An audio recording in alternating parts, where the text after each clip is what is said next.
Baik, Assalamualaikum warahmatullahi wabarakatuh. Selamat pagi Bapak Pandu dan teman-teman kelas C.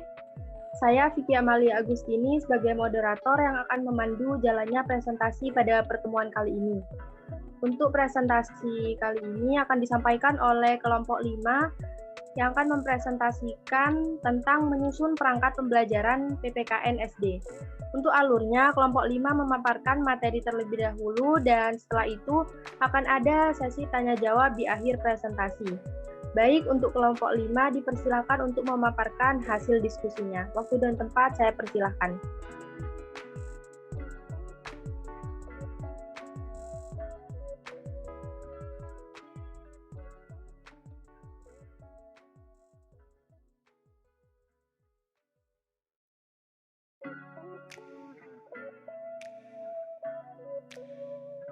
Baik, terima kasih kepada Mbak Pece.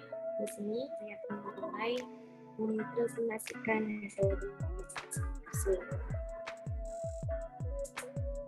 Bismillahirrahmanirrahim. Assalamualaikum warahmatullahi wabarakatuh. Di sini kami dari Amalia dan saya sendiri, Ajaris Dinar Alfia, Albi di Kalanam, dan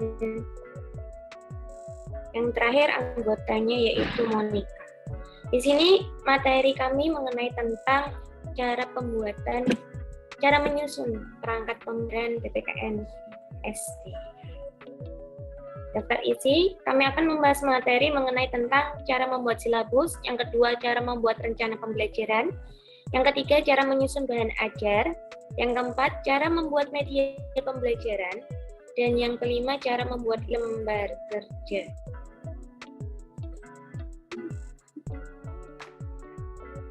Slide selanjutnya.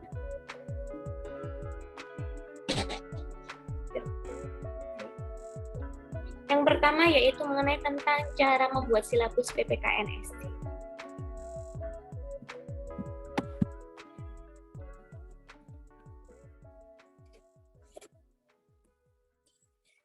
Pada kurikulum Merdeka, silabus sudah berganti nama menjadi alur tujuan pembelajaran, yaitu bisa disebut dengan ATP. Silabus atau alur tujuan pembelajaran sendiri pada implementasi kurikulum Merdeka memiliki maksud dan tujuan yang serta fungsi yang relatif sama dengan pada kurikulum sebelumnya, yaitu sebagai acuan maupun pedoman dalam rangka merancang aktivitas pembelajaran alur tujuan pembelajaran atau bisa disebut dengan ATP. Kurikulum Merdeka berisi tentang konten susunan tujuan pembelajaran yang sistematis.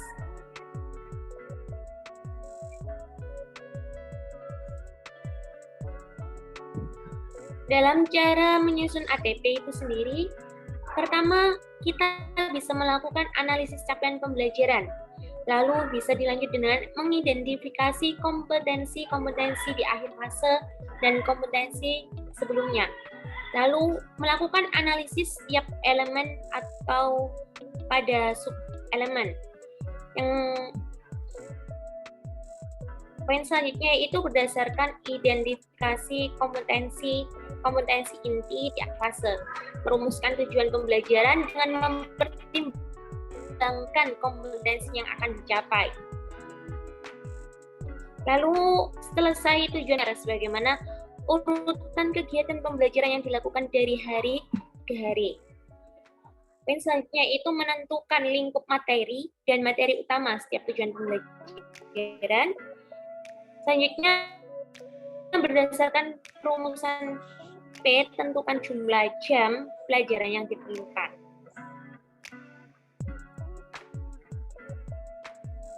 Slide selanjutnya, Mbak Frida.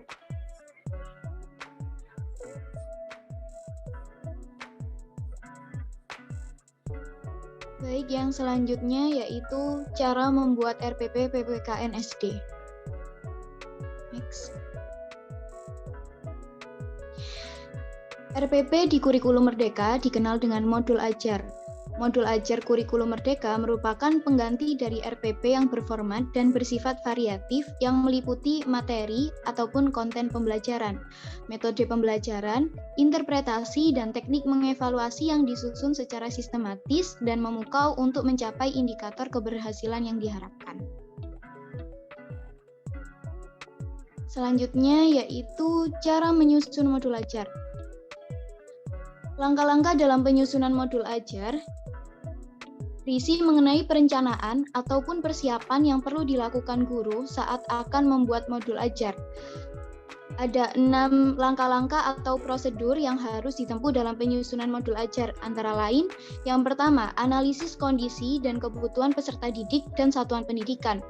Guru perlu mengetahui kondisi dan kebutuhan peserta didik berdasarkan latar belakang serta sarana dan prasarana sekolah. Pengembangan modul ajar disesuaikan dengan kemampuan dan kreativitas guru itu sendiri. Yang kedua yaitu identifikasi dan tentukan dimensi profil pelajar Pancasila. Guru memilih dimensi profil pelajar Pancasila yang paling memungkinkan untuk dikembangkan dalam proses pembelajaran.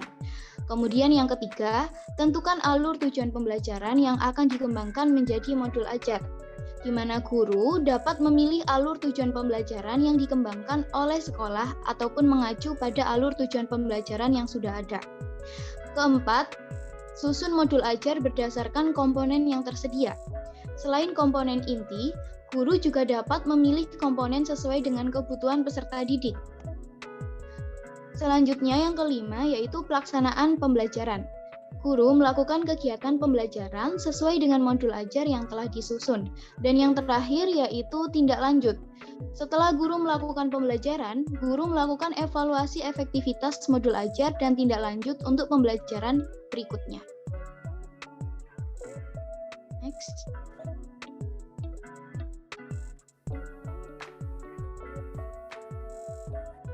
Selanjutnya yaitu cara menyusun bahan ajar PPKN di SD. Lanjut.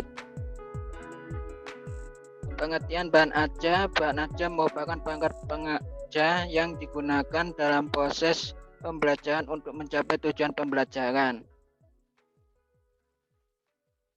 Cara menyusun bahan ajar yang pertama mengidentifikasi faktor yang ada pada kompetensi dasar dan standar kompetensi, yaitu menganalisis dan mengidentifikasi faktor kognitif, afektif, dan psikomotorik.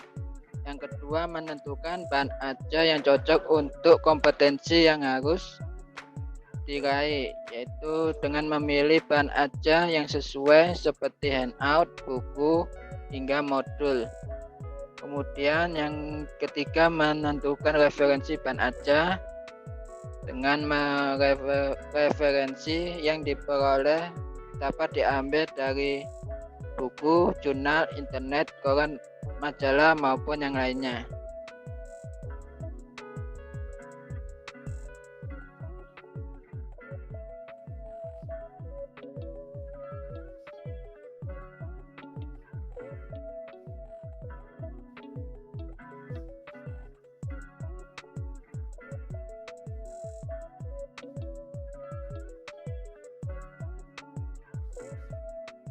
Baik, selanjutnya yaitu media pembelajaran.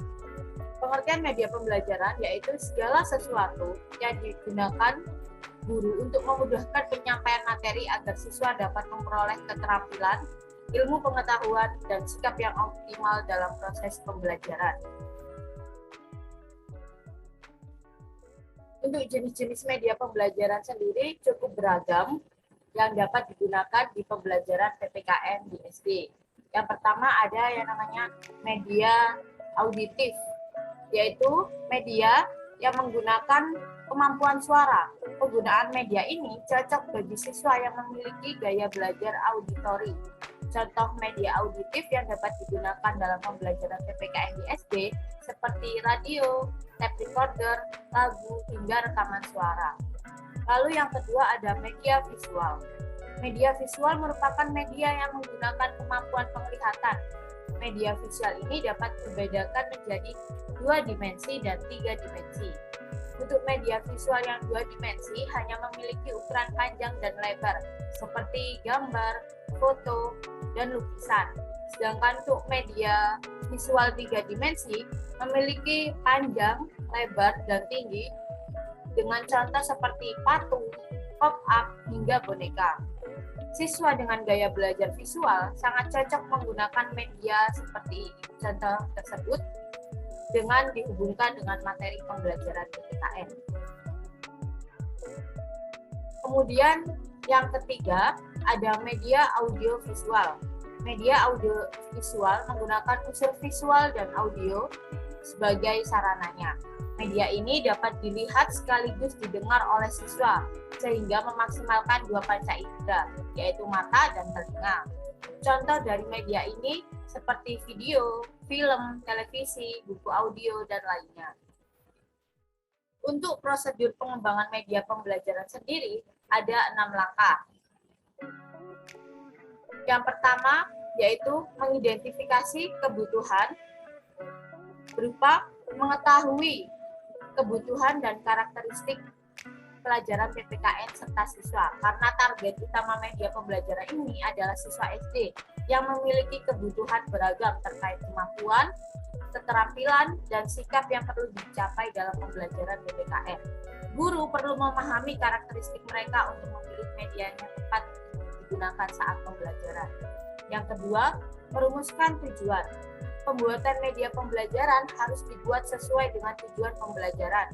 Misalnya, tujuan pembelajaran PPKN salah satunya adalah siswa mampu menyebutkan sikap yang mencerminkan nilai-nilai dalam sila Pancasila.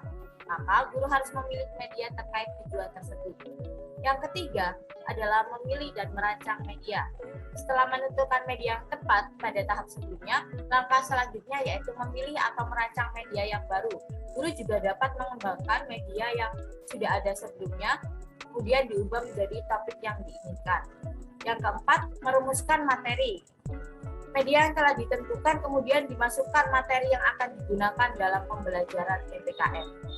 Yang kelima, implementasi media, yaitu pada langkah ini media digunakan dengan sebaik mungkin dengan melibatkan siswa sebagai sasaran pembelajaran. Dan yang terakhir, ada evaluasi. Meskipun pembelajaran telah selesai, guru tetap perlu melakukan evaluasi terkait penggunaan media tersebut dalam pembelajaran. Evaluasi dapat berupa penggunaan media yang sudah sesuai prosedur, apakah tujuan pembelajaran sudah tercapai atau belum, dan respon siswa terhadap media yang digunakan. Dengan adanya evaluasi tersebut, diharapkan guru dapat memperbaiki atau menilai efektivitas media yang telah digunakan. Baik, yang selanjutnya adalah cara membuat lembar kerja PPKN SD.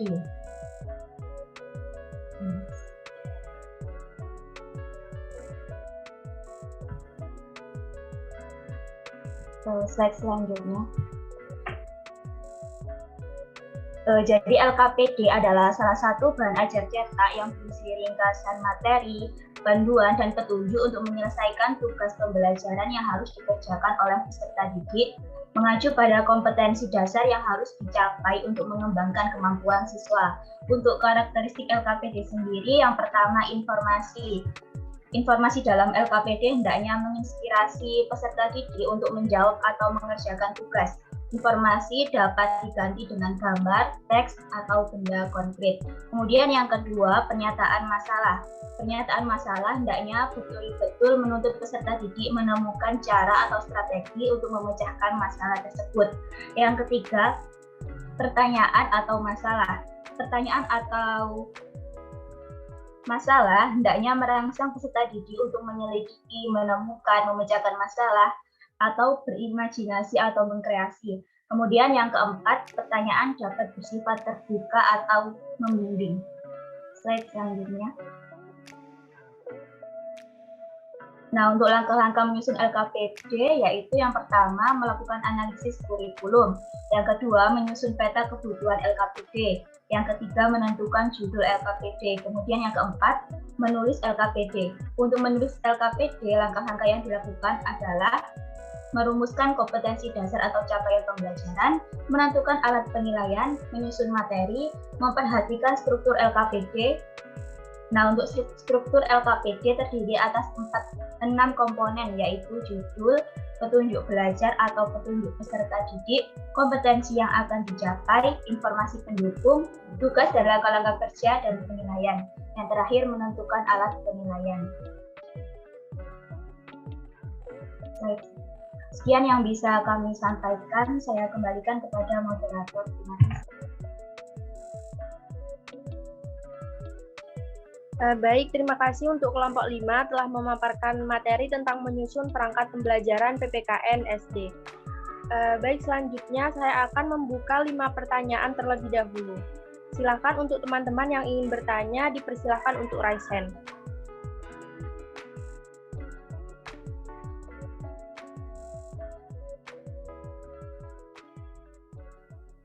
Baik, di sini yang pertama untuk Mbak Sasa atau Mbak Afif atau Mbak Tika ini ya, dipersilahkan.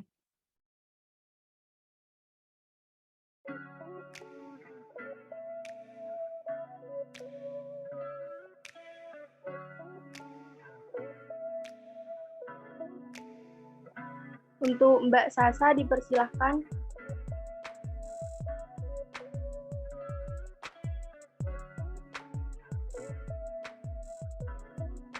Baik, karena tidak ada tanggapan untuk Mbak Adisha, dipersilakan untuk menyampaikan pertanyaannya.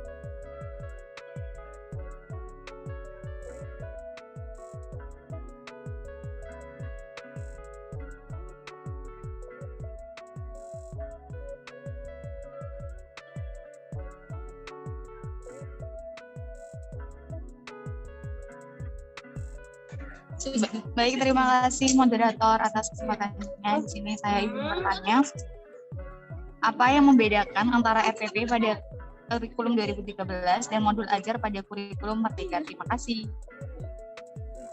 Baik, terima kasih Mbak Sasa.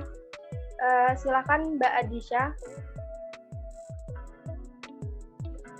Baik, terima kasih atas kesempatannya. Izin bertanya, NIM saya sebelumnya NIM saya dengan NIM 210106 44163 Adisha Bisyara Bintang. Izin bertanya, dalam menentukan referensi bahan ajar, adakah kriteria tertentu di dalamnya? Misal tidak boleh dari jurnal atau web seperti yang A, B, atau C gitu. Terima kasih.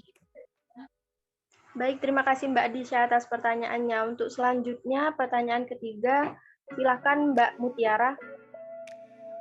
Baik, terima kasih atas kesempatannya. Saya Mutiara Ayu Putri Aditya dengan NIM 055. Izin bertanya, apa perbedaan modul ajar dan bahan ajar karena isinya hampir sama, yaitu meliputi materi atau konten?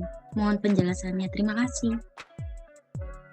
Baik, terima kasih Mbak Mutiara atas pertanyaannya. Untuk selanjutnya dipersilahkan Mbak Rizkia.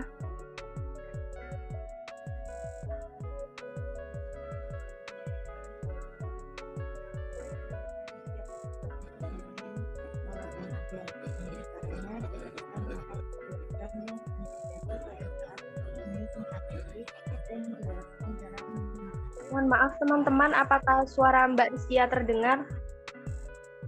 Tidak. Bisa ditanya lagi. Mohon maaf Mbak Rizkia, bisa diulangi untuk pertanyaannya?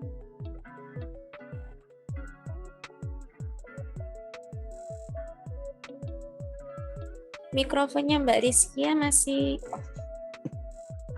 Baik, mungkin bisa dituliskan di kolom. Baik, terima kasih. Untuk pertanyaan selanjutnya, silakan Mbak Endah. Baik, terima kasih atas kesempatannya. Saya Endah Wijastuti dengan NIM 073. Izin bertanya, apa saja kendala dan hambatan dalam mengembangkan bahan ajar dan media ajar PPKN untuk SD, serta bagaimana cara mengatasinya? Terima kasih.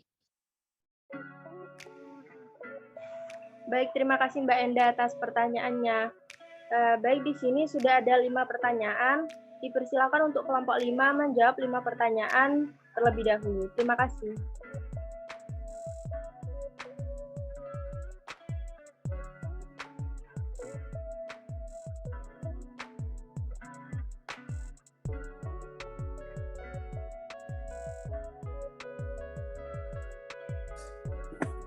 Baik, terima kasih Mbak Moderator. Di sini saya NIM 047 Rizky Dinar Alfia mohon izin untuk menjawab pertanyaan dari Mbak Nur Saadah NIM 008. Izin bertanya mengenai tentang apa yang membedakan antara RPP pada K13 dan modul ajar pada kurikulum Merdeka. Terima kasih.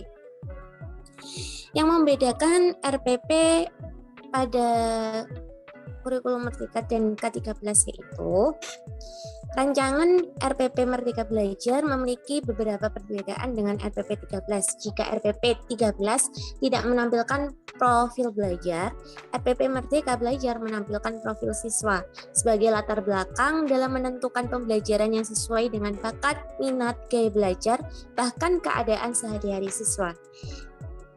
Dan yang perlu kita ketahui, istilah modul ajar sendiri itu sebenarnya sama seperti rencana pelaksanaan pembelajaran RPP, namun yang membedakan adalah dilengkapi dengan berbagai materi pembelajaran, lembar aktivitas siswa, dan asesmen untuk mengecek apakah tujuan pembelajaran bisa dicapai pada siswa. Begitu Mbak Sasa, bagaimana? Apakah bisa diterima? Baik, terima kasih Mbak Isirinas atas jawabannya. Baik, sama-sama Mbak Sasa.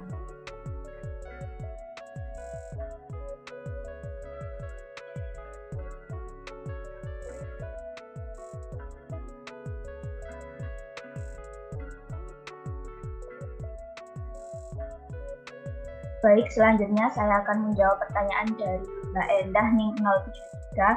Apa saja kendala dan hambatan dalam mengembangkan bahan ajar dan media ajar PPKN SD, serta bagaimana cara mengatasinya?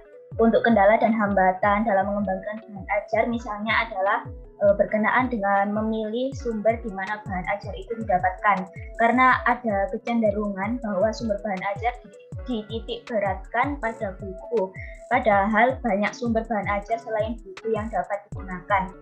Kemudian guru memberikan bahan ajar atau materi pembelajaran terlalu luas atau terlalu sedikit, urutan penyajian yang tidak tepat, dan jenis materi bahan ajar yang tidak sesuai dengan kompetensi yang ingin dicapai oleh siswa. Untuk cara mengatasinya yaitu perlu disusun rambu-rambu pemilihan dan pemanfaatan bahan ajar untuk membantu guru dalam memilih materi pembelajaran atau bahan ajar dan memanfaatkannya dengan tepat.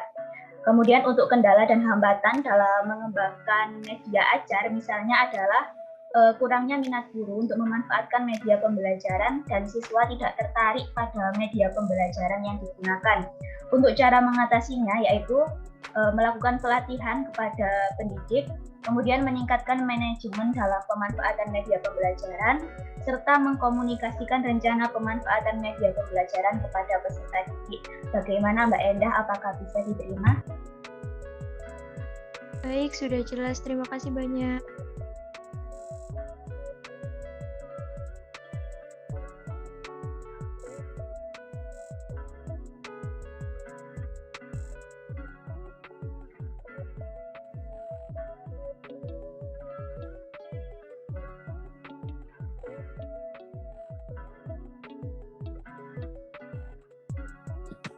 Baik, di sini saya akan melanjutkan menjawab pertanyaan dari Mbak Mutiara Ayu Putri, NIM 055. Izin bertanya, apa perbedaan modul ajar dan bahan ajar? Karena isinya hampir sama, yaitu meliputi materi atau konten. Terima kasih.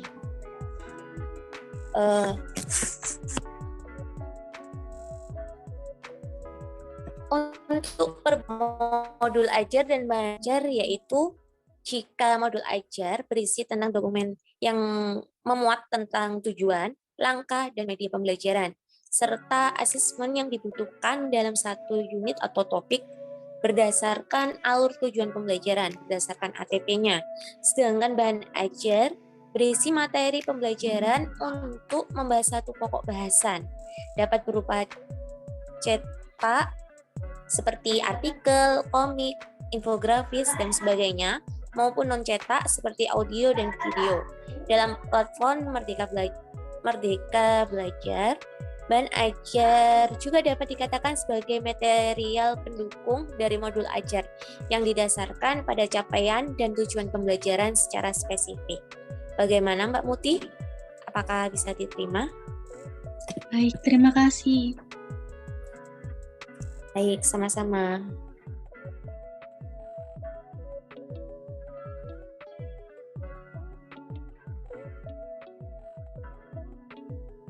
Oke, yang selanjutnya saya Putri Amalia, NIM 009, izin menjawab pertanyaan dari Mbak Rizkia Puspitasari. Jelaskan apa kesulitan yang sering terjadi pada saat menyusun ATP dan jelaskan cara mengatasi kesulitan tersebut.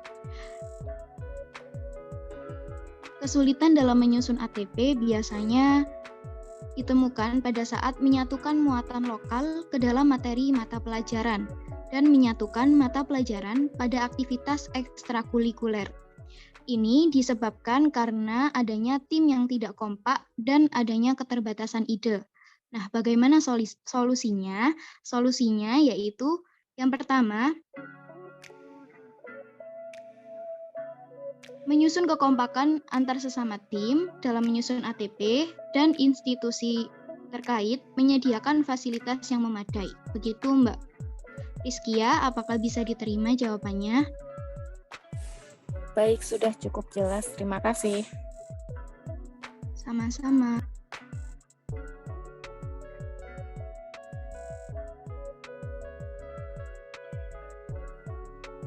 Baik, di sini saya akan menjawab pertanyaan dari Adisya Putri Cahya Nurlintang. Izin bertanya, dalam menentukan referensi bahan ajar, adakah kriteria tertentu di dalamnya, misal tidak boleh dari web seperti A, B, atau C? Menurut saya, tidak ada ketentuan yang menentukan apakah web tersebut bisa dimasukkan ke dalam bahan ajar atau tidak. Akan tetapi lebih baik guru lebih dapat menyaring agar materi yang dalam web tersebut cocok untuk dimasukkan ke dalam ajar maupun yang tidak cocok untuk masukkan bahan ajar, sehingga bahan ajar yang dibuat oleh guru nantinya akan berjalan dan efektif untuk dalam pembelajaran. Apakah sudah jelas, Mbak Adisya Putri? Baik, sudah jelas. Terima kasih. Baik, terima kasih untuk kelompok 5 telah menjawab 5 pertanyaan. Untuk selanjutnya, saya akan membuka 6 pertanyaan. Dipersilakan untuk teman-teman yang ingin bertanya, dipersilakan untuk raise hand.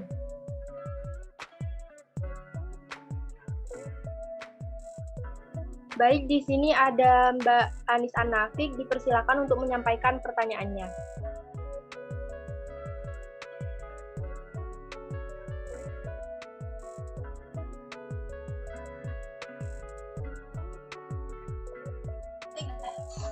Baik, terima kasih moderator. Suaranya. Bentar ya.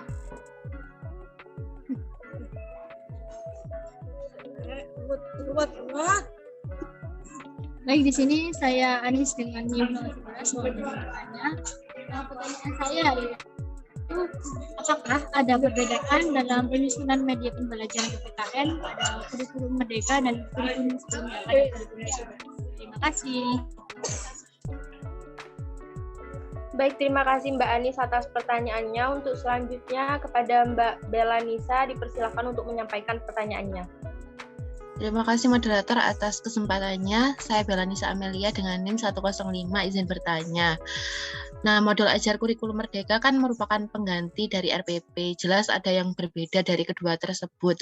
Nah, menurut kalian, apakah modul ajar itu lebih efektif dan lebih baik dari RPP? Terima kasih. Baik, Mbak Bella, terima kasih atas pertanyaannya. Untuk selanjutnya, silakan Mbak Nur Fatika menyampaikan pertanyaannya. Baik, terima kasih atas kesempatannya. Saya mau izin bertanya, saya Fatika Ayu Arifia dengan NIM 077. Apa bedanya silabus pada K13 dengan ATP pada Kurmer? Terima kasih. Baik, terima kasih atas pertanyaannya Mbak Nur Fatika. Baik, di sini ada 2 pertanyaan di kolom komentar. Yang pertama ada dari 080 Mbak Nabila Rusfarida, izin bertanya. Menurut kelompok Anda, media pembelajaran apakah yang cocok untuk segala jenis gaya belajar siswa pada pembelajaran PPKN di SD? Terima kasih. Yang kedua ada pertanyaan dari Ulfa Siti Rohimah, NIM 076, izin bertanya mengapa kita harus mengembangkan LKPD pada pembelajaran PPKN SD pada kurikulum Merdeka. Baik, selanjutnya saya 079 Vicky Amalia Agustini, izin bertanya, apa saja kelemahan dari media pembelajaran auditif dibandingkan dengan media lainnya? Terima kasih. Baik, sudah ada 6 pertanyaan, dipersilakan untuk kelompok 5 menjawab 6 pertanyaan tersebut. Terima kasih.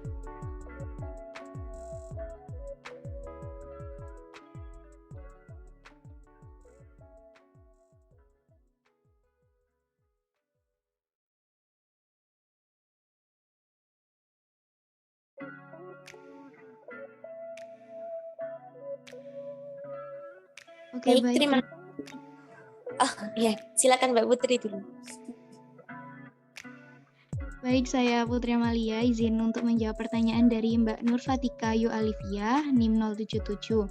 Apa bedanya silabus pada kurikulum 13 dengan ATP pada Kurmer? Seperti yang sudah dipaparkan dan dijelaskan oleh kelompok kami tadi, jadi istilah silabus pada kurikulum 2013 itu sama dengan alur tujuan pembelajaran pada Kurmer. Meskipun ATP ini dianggap hampir sama dengan silabus, namun perlu diperhatikan beberapa hal yang berbeda. Misalnya, KI dan KD pada K13 menjadi capaian pembelajaran pada kurikulum Merdeka. Kemudian perbedaan yang lainnya yaitu jika silabus merupakan rancangan pembelajaran pada suatu kelompok mata pelajaran tema tertentu yang mencakup standar kompetensi, kompetensi dasar, materi pokok pembelajaran, kegiatan pembelajaran, dan indikator pencapaian kompetensi, maka ATP sendiri merupakan alur tujuan pembelajaran yang berisi memuat susunan tujuan pembelajaran yang sistematis. Sistematis berarti teratur dan berkesinambungan sesuai dengan jenjang kelas, yaitu berdasarkan urutan pembelajaran dari awal sampai akhir fase. Begitu Mbak Tika, apakah bisa diterima jawabannya? Baik, terima kasih atas jawabannya.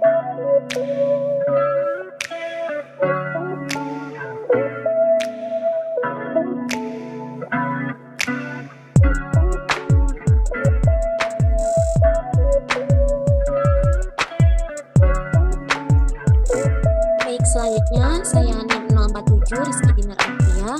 Mohon izin untuk menjawab dari pertanyaannya Mbak Bella Miss Amelia dari NIM 105. Izin bertanya, modul ajar kurikulum Merdeka merupakan pengganti RPP. Menurut kalian, apakah modul ajar lebih efektif dari RPP? Jadi menurut saya, semua perangkat baik modul ataupun RPP memiliki kelebihan dan kekurangan masing-masing. Tapi kita bisa menyesuaikan dengan yang dibutuhkan di dalam kelas tersebut. Jika dilihat, mungkin modul ajar bisa dikatakan sudah efektif atau bisa dikatakan lebih efektif karena disusun sesuai dengan fase ataupun tahap perkembangan peserta didik, mempertimbangkan apa yang akan dipelajari dengan tujuan pembelajaran dan berbasis perkembangan jangka panjang. Di sisi lain, dengan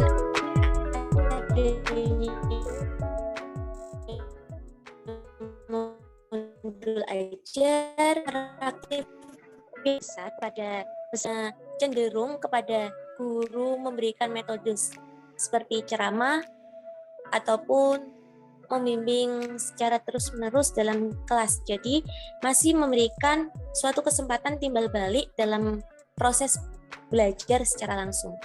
Jadi bisa dikatakan interaktif yang dikerjakan peserta didik lebih banyak dalam proses pembelajaran.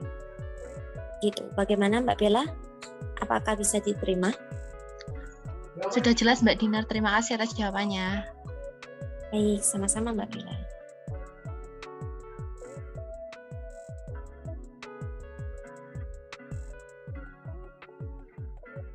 Baik, selanjutnya saya akan menjawab pertanyaan dari Mbak Ulfa Siti Rohimah NIM 176.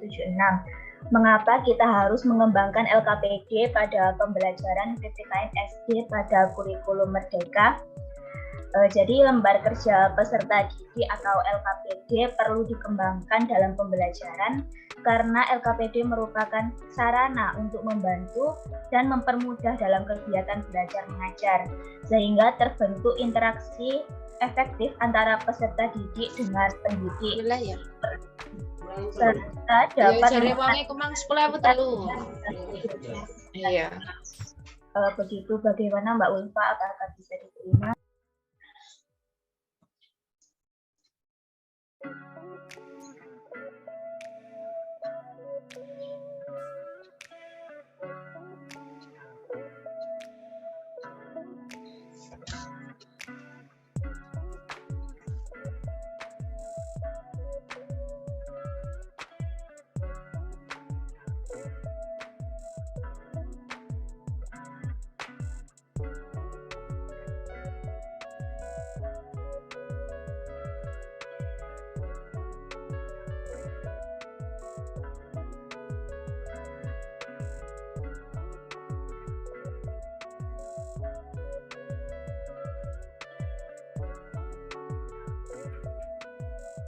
Baik, selanjutnya saya akan menjawab pertanyaan dari Vicky Amalia. Apa saja kelemahan dari media pembelajaran auditif dibandingkan dengan media lainnya?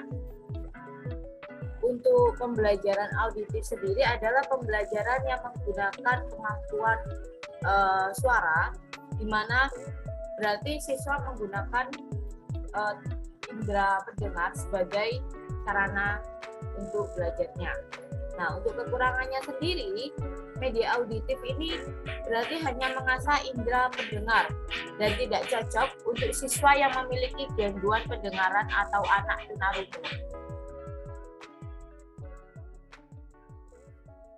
Kemudian, dalam suatu rekaman juga sulit menemukan lokasi pesan informasi tertentu, yang apalagi yang berada di tengah-tengah pita, seperti pada radio, tape yang tidak memiliki angka-angka penentuan pemutaran tertentu. Untuk yang selanjutnya, untuk kecepatan rekaman ini bermacam-macam, sehingga menimbulkan kesulitan untuk memainkan kembali rekaman yang direkam pada satu mesin perekam yang berbeda, apalagi dengan daya tangkap siswa yang cukup berbeda-beda. Selanjutnya juga pada media auditif sendiri memiliki kekurangan pada pemusatan perhatian, pengalaman seperti harus dengan menggunakan cara belajar khusus, yaitu hanya pada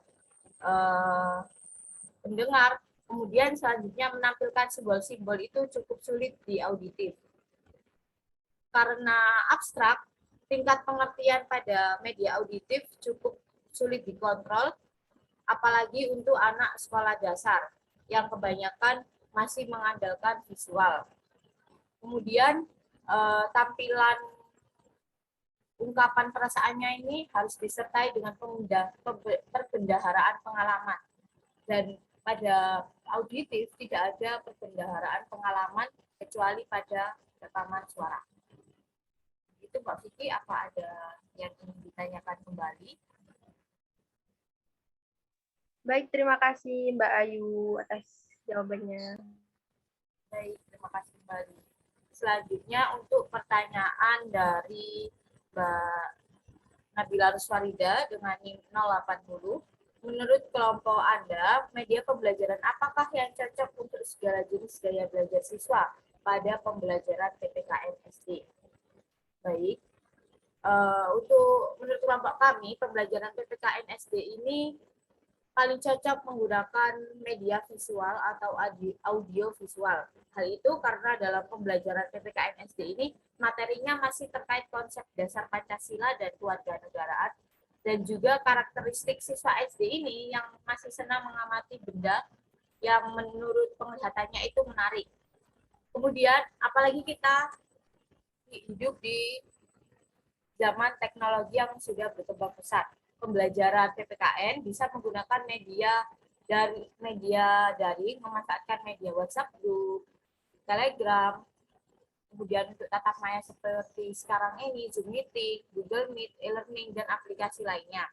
Inovasi sekolah juga dapat digunakan teknologi informasi dan komunikasi sebagai jawaban terhadap tantangan media pembelajaran PPKN yang digital. Seperti penggunaan salah satunya itu podcast. Podcast untuk pembelajaran PPKN sendiri memanfaatkan teknologi untuk mengatasi beragam tantangan dalam pembelajaran daring.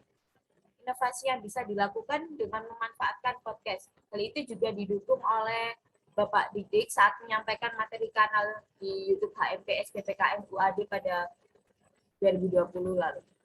Begitu Mbak Nabila, mungkin ada yang ingin ditanyakan. Baik, sudah sangat lengkap jawabannya. Terima kasih. Terima kasih Mbak.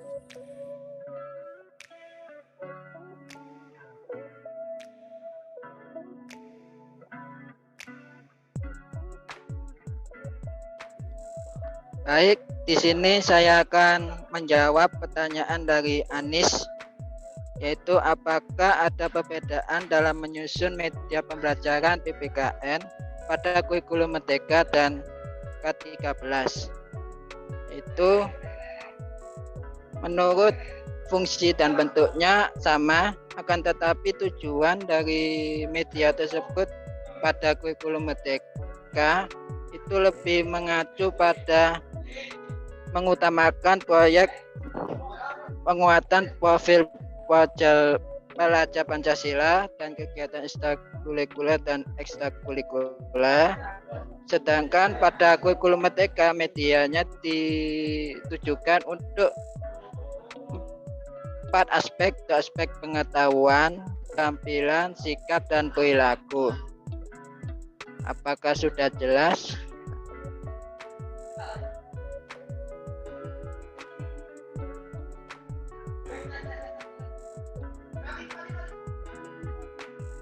Sudah Mas Aldi, terima kasih.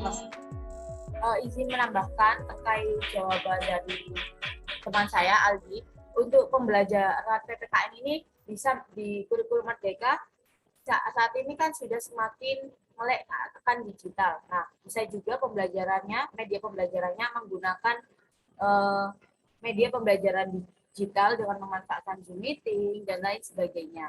Sehingga siswa itu mulai dari sekolah dasar sudah belajar tentang teknologi. Terima kasih.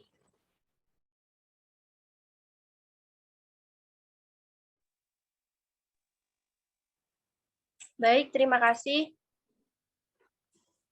Kelompok 5 sudah menjawab 6 pertanyaan pada sesi kedua. Terima kasih untuk kelompok 5 yang telah memaparkan materi mengenai menyusun perangkat pembelajaran PPKN di SD. Terima kasih juga untuk teman-teman kelas 2020C yang telah mengikuti diskusi pada pertemuan kali ini. Saya selaku moderator mohon maaf apabila ada kesalahan. Terima kasih. Wassalamualaikum warahmatullahi wabarakatuh. Waalaikumsalam warahmatullahi wabarakatuh. Waalaikumsalam warahmatullahi wabarakatuh. Terima kasih juga, Moderator.